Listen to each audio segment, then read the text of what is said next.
Good afternoon. I want to speak today to the unfolding situation in Afghanistan. There's some very brave and capable Afghan special forces units and soldiers.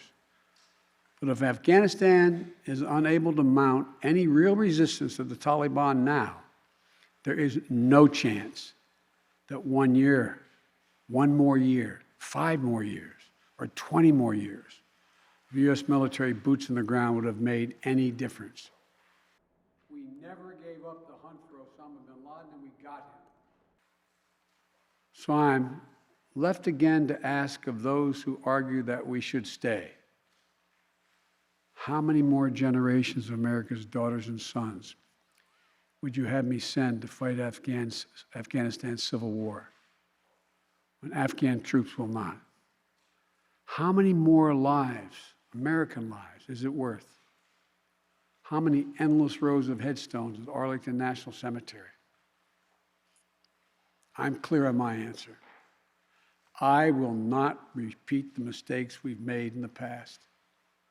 Mistake of staying and fighting indefinitely in a conflict that is not in the national interest of the United States, of doubling down on a civil war in a foreign country, of attempting to remake a country through the endless military deployments of U.S. forces.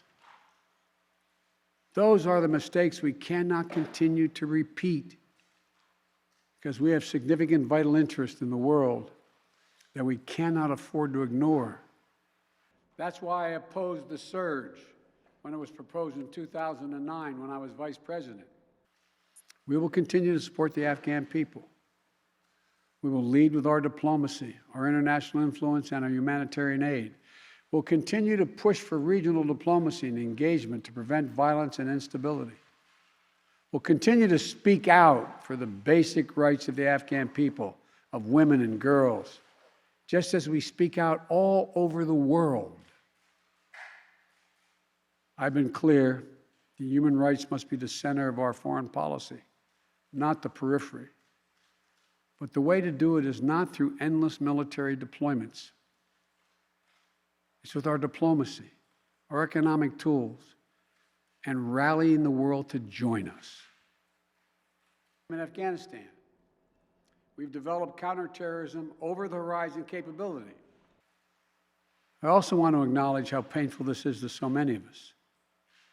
The scenes we're seeing in Afghanistan, they're gut-wrenching, particularly for our veterans, our diplomats, humanitarian workers, for anyone who has spent time on the ground working to support the Afghan people, for those who have lost loved ones in Afghanistan, and for Americans who have fought and served in the country, serve our country in Afghanistan.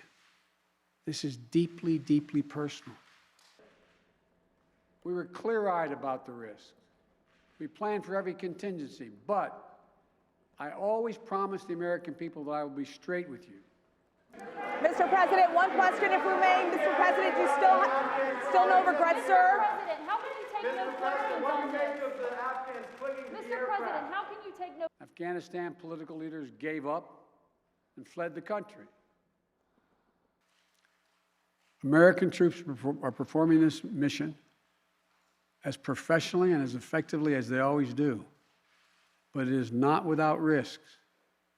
As we carry out this departure, we have made it clear to the Taliban, if they attack our personnel or disrupt our operation, the U.S. presence will be swift and the response will be swift and forceful. We will defend our people with devastating force if necessary. Our current military mission will be short in time, limited in scope, and focused in its objectives. Get our people and our allies as safely as quickly as possible.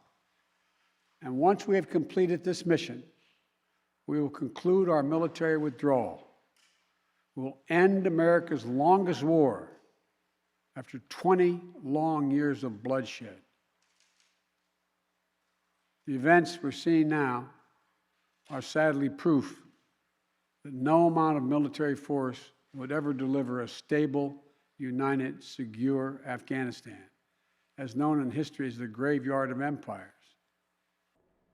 What's happening now could just as easily happen 5 years ago or 15 years in the future.